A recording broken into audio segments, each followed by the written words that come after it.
السلام علیکم ورحمۃ اللہ وبرکاتہ. الحمد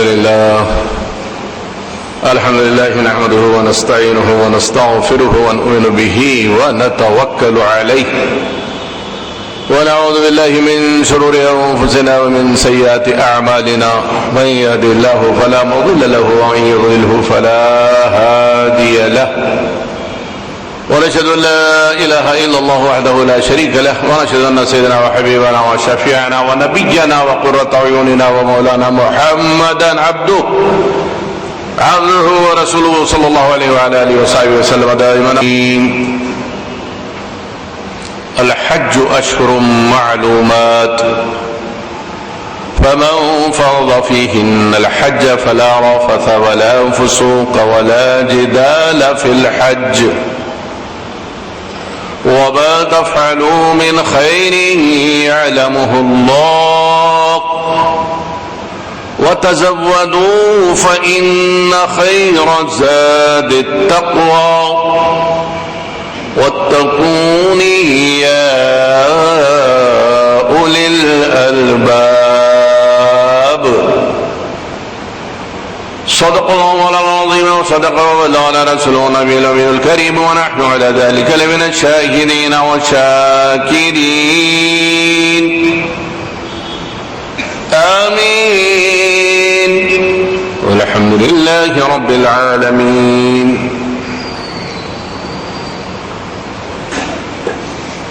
سامعین اکرام، ذو الحجہ کا عشر اولا یعنی فرسٹ ڈیکیڈ، پہلے 10 دن ہے.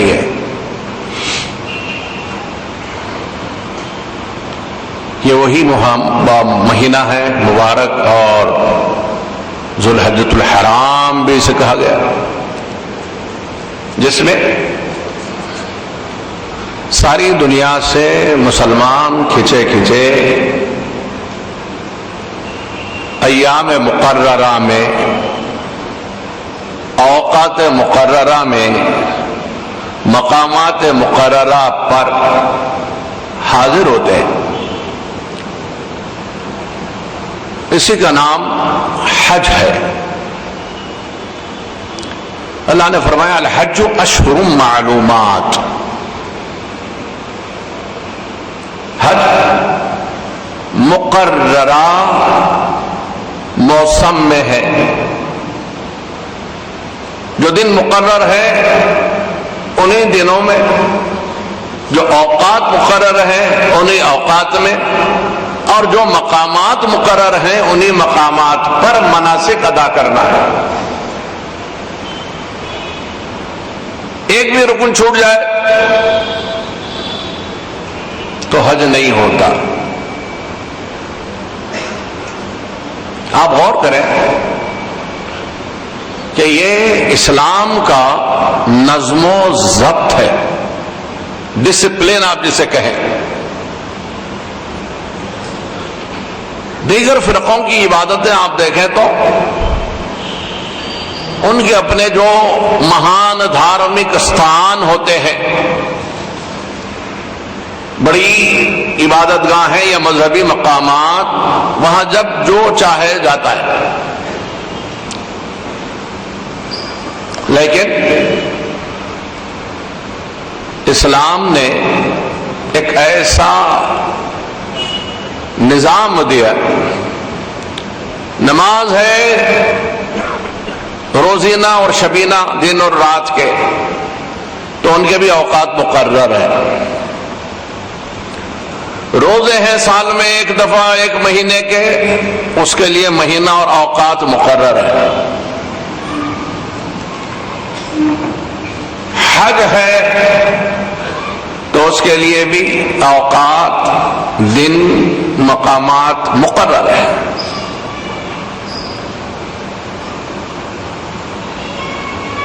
زکوٰۃ ایک فرض ایسا ہے چونکہ اس میں صاحب استطاعت جو ہو جائے، صاحب نصاب جو ہو جائے، تو نہیں معلوم کہ سال میں کب کس کے پاس نصاب پورا ہوتا ہے. کوئی وقت مقرر نہیں کیا جا سکتا تھا. اس لیے مال کی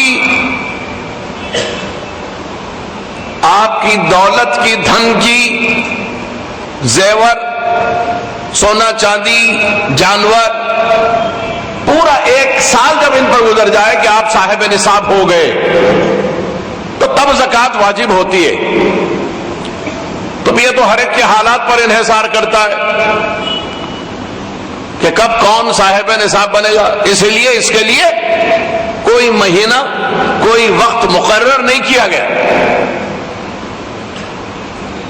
ترجیحاً، پریفریبلی لوگ رمضان شریف میں زکوٰۃ اس لیے ادا کرتے ہیں کہ اس میں نیکیوں کا ثواب 70 گنا، 100 گنا، 700 گنا، 1000 گنا تک بڑھا دیا جاتا ہے۔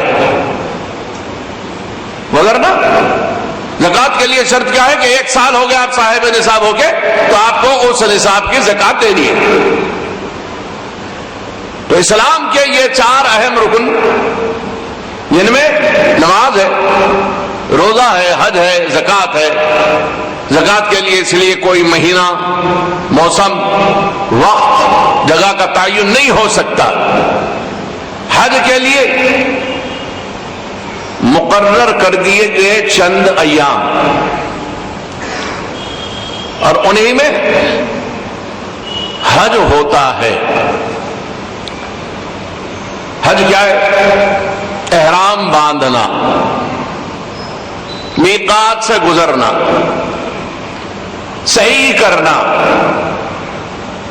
منا، عرفات، مزدلفے میں جیسا جیسا اوقات مقرر ہیں، مناسک مقرر ہیں، ویسا ویسا ٹھہرنا، وہ مناسک ادا کرنا۔ رمی جمار، شیطان کو کنکریاں مارنا، پھر حلق، حج ہو گیا۔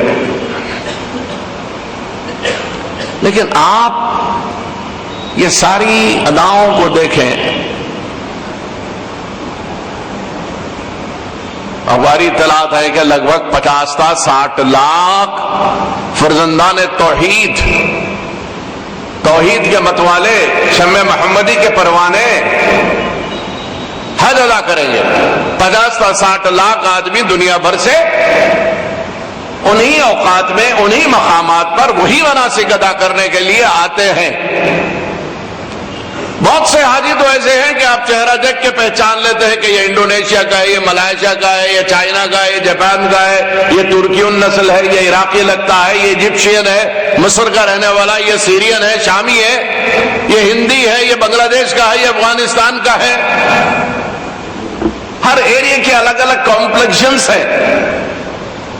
جغرافیائی حالات کے حساب سے جیسے دنیا بانٹی گئی ہے، تو وہاں کے رہنے والوں کے رنگوں، نسلوں، صورت اور تہذیب و تمدن سے پتہ لگ جاتا ہے عموماً۔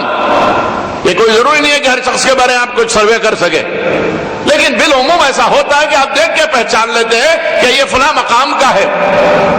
تو بھانت بھانت کے لوگ ہیں، طرح طرح کے لوگ ہیں، کئی اقسام کی تہذیبوں کے نمائندے، کئی ملکوں سے آئے ہوئے، کئی بولیاں بولنے والے، کئی انداز کا رہن سہن رکھنے والے، ہما انواع و اقسام کا لباس پہننے والے، لیکن جب حج کے مناسک کے لیے آتے ہیں تو ایک نظر غائر اگر ڈالو تو ایسا لگتا ہے ہر طرف ایک ہی چہرہ، ایک ہی صورت، ایک ہی لباس کے لوگ ہیں۔ 50 سے 60 لاکھ کا مجمع ہے، لیکن بظاہر دیکھنے میں کوئی تفریق نہیں ہے کہ یہ ترکی ہے، یہ افغانی ہے، یہ امریکن ہے، یہ اسرائیلی ہے، یہ لندن کا رہنے والا، یہ پاکستان کا، یہ ہندوستان کا، یہ بنگلہ دیش کا، یہ افریقہ کا، یہ سیریا کا، یہ مصر کا، یہ لبنان کا، یہ عراق کا، یہ ترکی کا، یہ کویت کا، اندازہ ہی نہیں لگتا۔ سارے کے سارے خدا کی محبت میں ایک ہی لباس پہنے ہوئے، ایک ہی بولی بولتے ہوئے، ایک ہی ادا کرتے ہوئے مصروف نظر آتے ہیں۔ ایک ایسا نظام ہے اسلام کا، یہی محبت کی ادائیں ہیں۔ آپ حج پہ نظر کیجئے کہ حج ہوتا کیا ہے، آپ کو پتا چلے گا کہ حج محبت میں دیوانگی میں ادا کی ہوئی کچھ ادائیں ہیں.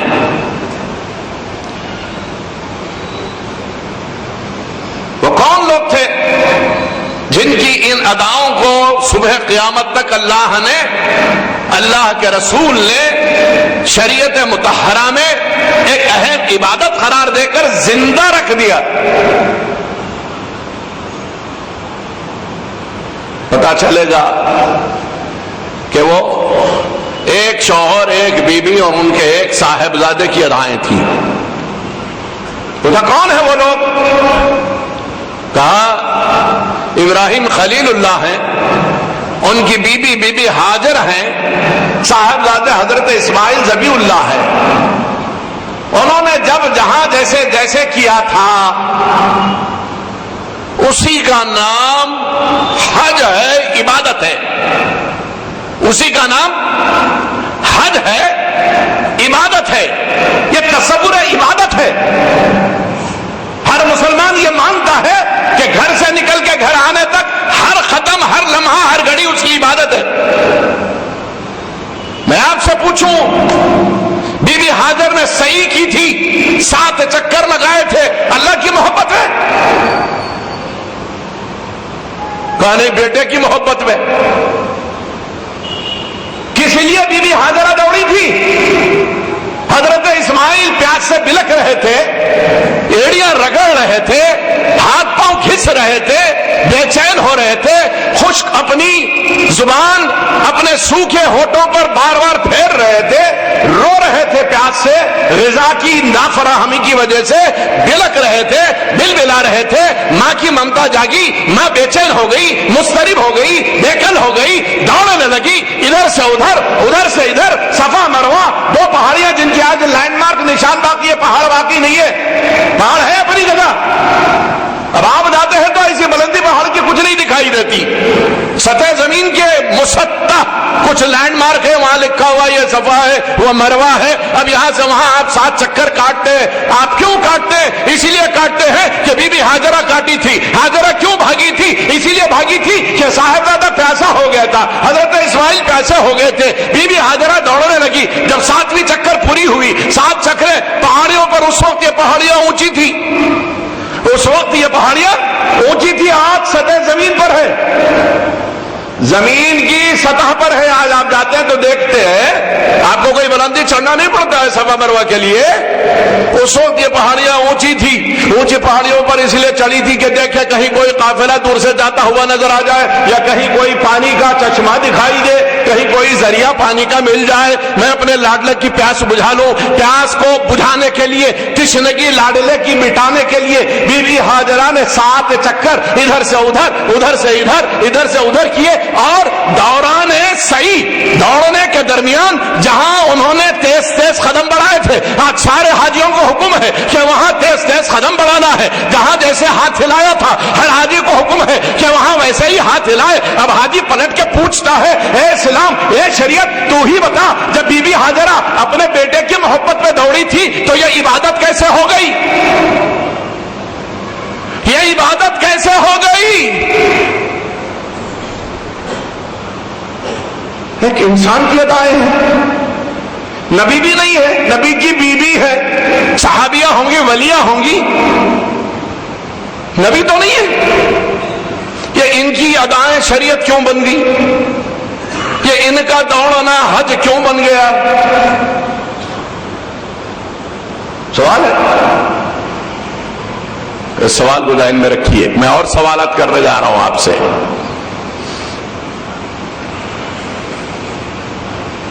حضرت ابراہیم علیہ السلام صاحبزادے کو لے کے چلے گھر سے، اور دوران راہ کہا کہ ابنی انی اری فی المنام انی اذبحک فانظر ماذا تری. میرے لاڈلے بیٹے، میرے چہیتے بیٹے، میں نیند میں خواب دیکھتا ہوں، انی اری فی المنام انی اذبحک، کہ میں تمہیں ذبح کر رہا ہوں. فانظر ماذا تری. اب بولو بیٹا، تمہاری رائے کیا ہے؟ تم کیا کہتے ہو اس بارے میں؟ میں نے جو دیکھا میں نے سنایا. اب تم ہی بتاؤ کہ ہمیں کیا کرنا ہے اور کیسے کرنا ہے. کس کے بیٹے ہیں؟ حضرت ابراہیم علیہ السلام کے بیٹے. کون سے بیٹے؟ دو بیٹے تھے. ادھر اسماعیل ہوئے, ادھر اسحاق ہوئے بی بی سارہ کو. اسحاق وہ ہے جنہوں نے بیت المقدس تعمیر کیا, مسجد اقصی کی تعمیر کی. اسماعیل وہ ہے جو اپنے والد کے ساتھ مکہ المکرمہ کا مسجد حرام بیت اللہ شریف تعمیر کیا. پوچھتے ہیں بتا بیٹے تیری کیا رائے ہے؟ بیٹے کی رائے سنو. قرآن ہی کہتا ہے یا ابت افعل ما تؤمر ستجدنی انشاءاللہ من الصابرین. ابا جان, آپ کو جو حکم دیا جاتا ہے وہ پورا کیجئے. باپ نے یہ نہیں کہا کہ یہ حکم ہے. باپ تو یہ بول رہے میں خواب دیکھا. بیٹا پلٹ کے یہ بھی تو بول سکتا تھا ابا جان خواب تو خواب ہوتے ہیں, نیند کی حالت ہے, کچھ بھی خواب آ سکتے ہیں. آپ اس کو حکم کیوں سمجھتے ہیں؟ میری رائے کیوں پوچھتے ہیں؟ اس پہ عمل کرنے کو کمر بستہ کیوں ہو گئے ہیں؟ مستعدی اور استقلال کے ساتھ آپ نے ذبح کرنے کی کیوں ٹھان لی ہے؟ یہ تو خواب ہے. خواب ہے, کچھ بھی ہو سکتا ہے. ہم بھی بہت سے خواب دیکھتے, کوئی خواب صحیح نہیں ہوتا. صاحبزادہ پلٹ کے کہتا ہے یا ابت افعل ما تؤمر. والد کے فرمان میں امر کا کہیں بھی اشارہ نہیں ہے, صرف یہ کہا تھا میں خواب دیکھ رہا ہوں کہ تمہیں ذبح کر رہا ہوں. بیٹے پلٹ کے بولتے ہیں میرے پیارے ابا جان, مشفق مہربان والد, افعل ما تؤمر, وہ کام کریے جس کا حکم دیا جا رہا ہے. ستجدنی انشاءاللہ من الصابرین, آپ قریب میں ضرور و ضرور مجھے صبر کرنے والا پاؤ گے. میں وہ نہیں کہ ہاتھ چھڑا کے بھاگ جاؤں, میں وہ نہیں کہ یہ کہوں کہ ابا یہ تو خواب ہے, خواب کو رہنے دو, خواب خیال اس کا کیا بھروسہ, اس کا کیا اندیشہ, بازو رکھو, یہ تو خواب ہے, نیند کی بات ہے, کوئی وحی آئی, جبرائیل آئے ہیں, اللہ کی طرف سے پیغام آیا, کچھ بھی نہیں, یہ تو آپ کا خواب ہے. خواب تو خواب ہوتے ہیں, بازو رکھو, مجھے جانے دو, میری زندگی کی خیر مانو. 90 برس کا لگ بھگ آپ کی عمر ہے, اللہ نے مجھ جیسی اولاد آپ کو دی ہے, اس کو بھی قربان کر دو گے, اسے بھی قتل کر دو گے. بیٹے نے یہ نہیں کہا, کیا کہا؟ یا ابت افعل ما تؤمر.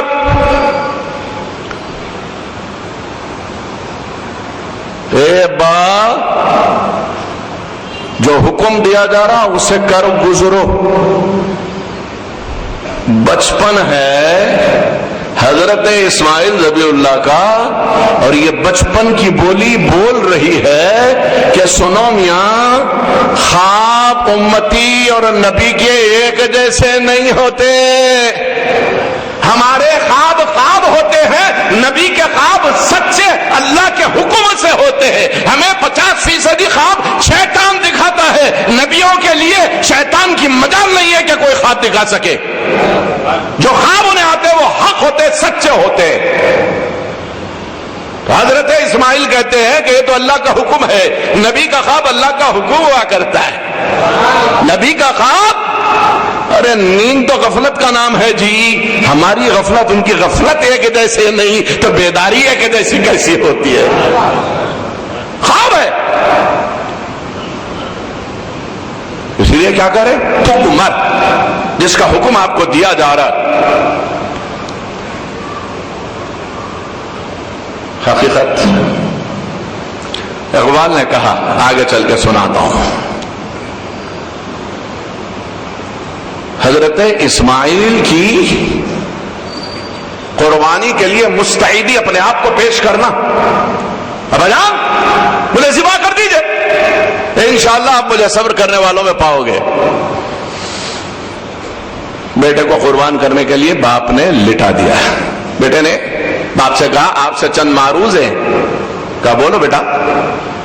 فرمایا آنکھوں پہ پٹی باندھ لیجئے, ہتھیار اچھا تیز کر لیجئے.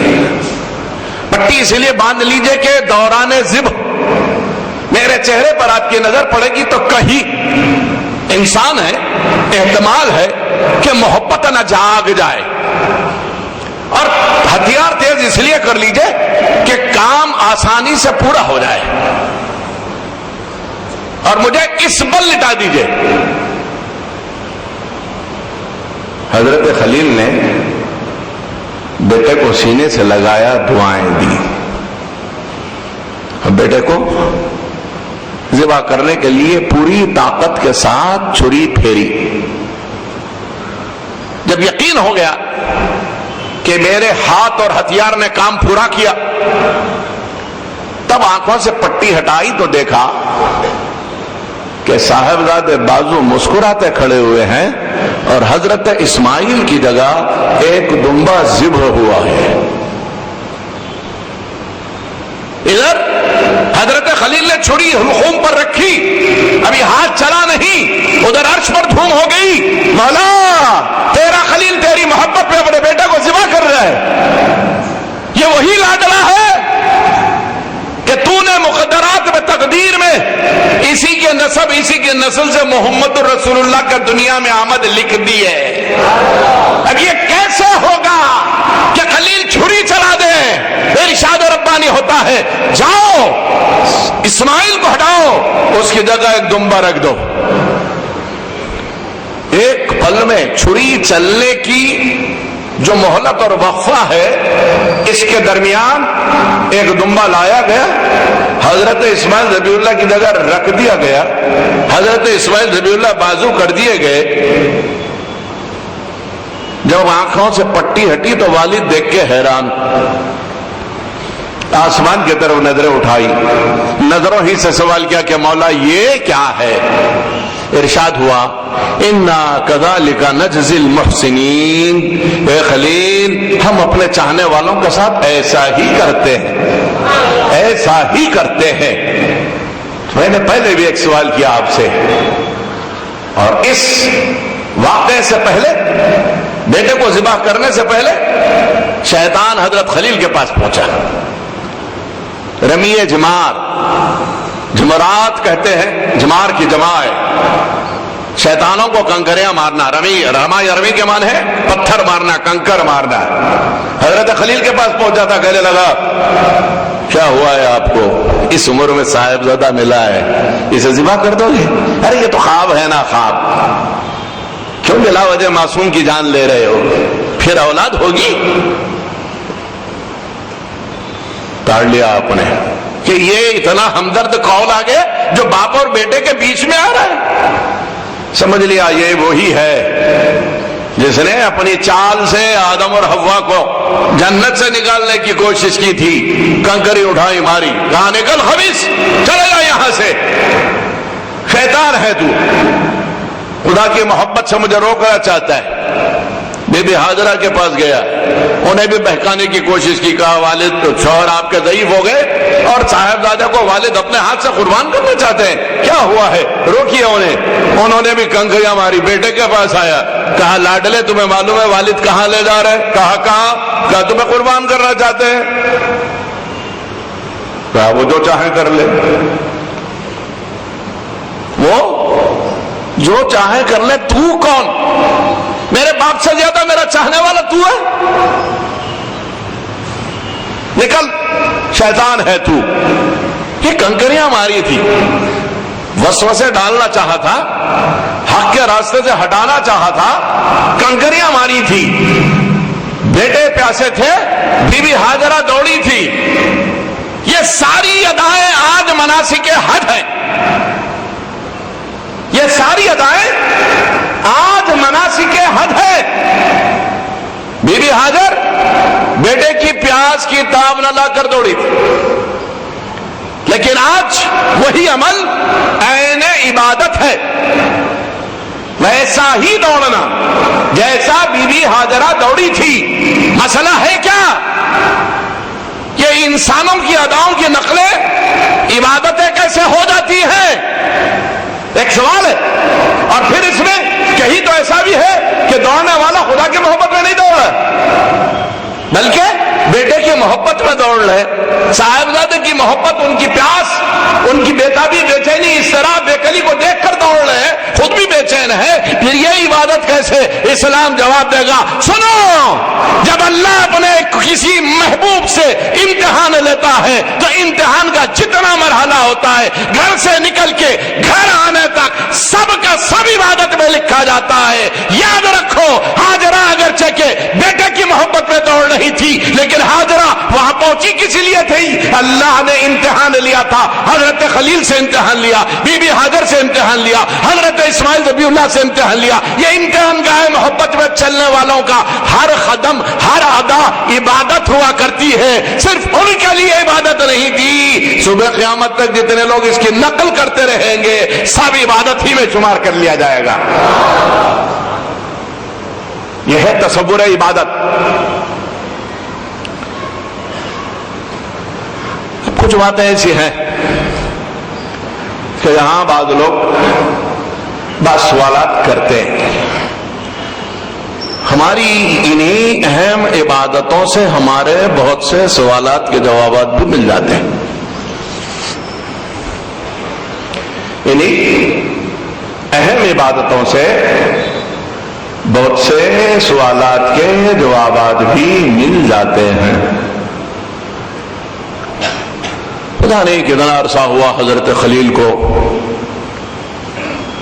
منا عرفات اور مزدلفہ سے گزرے ہوئے, کتنا عرصہ ہوا قربانی دیے ہوئے, کتنا عرصہ ہوا بی بی ہاجر کو صفا مروہ کی پہاڑیوں کے درمیان دوڑ لگائے ہوئے, لیکن صبح قیامت تک یہ صفا مروہ کی پہاڑیاں جو پہلے بھی پہاڑیاں تھی آج بھی پہاڑیاں ہیں. ایسا نہیں ہے کہ پہلے پتھر کی تھی بات سونے کو ہو گئی, ہیرے جواہرات کی ہو گئی. نہ, physical existence is the same, chemical composition is the same, طبعی وجود وہی ہے. کیمیائی تجزیہ کرو تو پتہ لگے گا وہی پتھر ہے, کوئی تبدیلی نہیں ہے. پہلے بھی پتھر تھا لیکن اب بی بی ہاجر نے قدم رکھے بیٹے کی محبت میں, ان کے قدموں کی نسبت ایسے ان پہاڑیوں کو رفعت و بلندی عطا کرتی ہے. قرآن پکار کے کہتا ہے ان الصفا والمروہ من شعائر اللہ. یہ صفا و مروہ کی پہاڑیاں اور پہاڑیوں کی طرح نہیں ہے, یہ اللہ کی نشانیاں ہیں. ہم نے پوچھا اللہ کی نشانیاں کیسے ہوئی؟ جواب ملا خلیل اللہ کی بی بی ہاجرہ دوڑ لگائی تھی. جب یہ پہاڑیوں نے ان کے قدموں کو چوم لیا وہ اللہ کی نشانیاں بن گئیں. اللہ کے نبی کے بی بی کے قدموں سے نسبت, نبی سے نہیں, نبی کی بی بی کے قدموں سے نسبت نے نشانیاں بنا دیا. سمجھ آ رہی بات؟ کچھ لوگ یہ سمجھتے ہیں کہ سارا دین مکے میں ہے. مدینے میں کیا ہے؟ مدینے میں کیا ہے جی؟ حضور کی مزار شریف ہے, قبر شریف ہے. حضرت بی بی ہاجر کے قدموں سے جن پہاڑیوں کو نسبت ہو جائے تو وہ اللہ کی نشانیاں ہو جائے. اور معلوم ہے اللہ کی نشانیوں کی تعریف کیا ہے؟ شاعر اللہ کی اگر کوئی توہین کرے, اہانت کرے تو وہ کھلا مرتد, واجب القتل, کافر.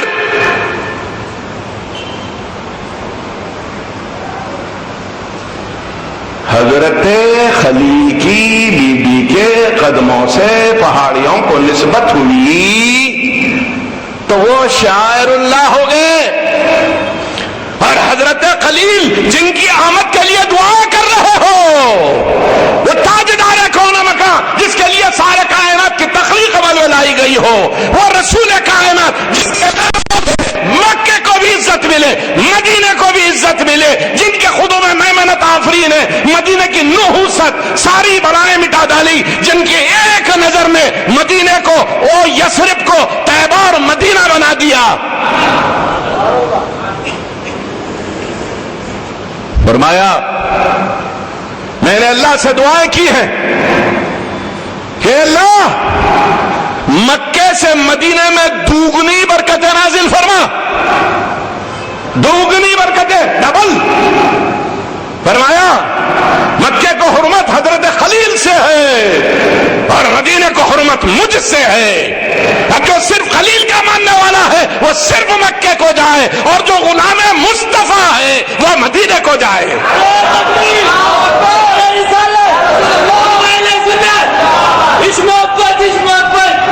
ہمیں پتہ چلتا ہے تمہاری بولیوں سے کہ تم کون ہو اور کیا ہو۔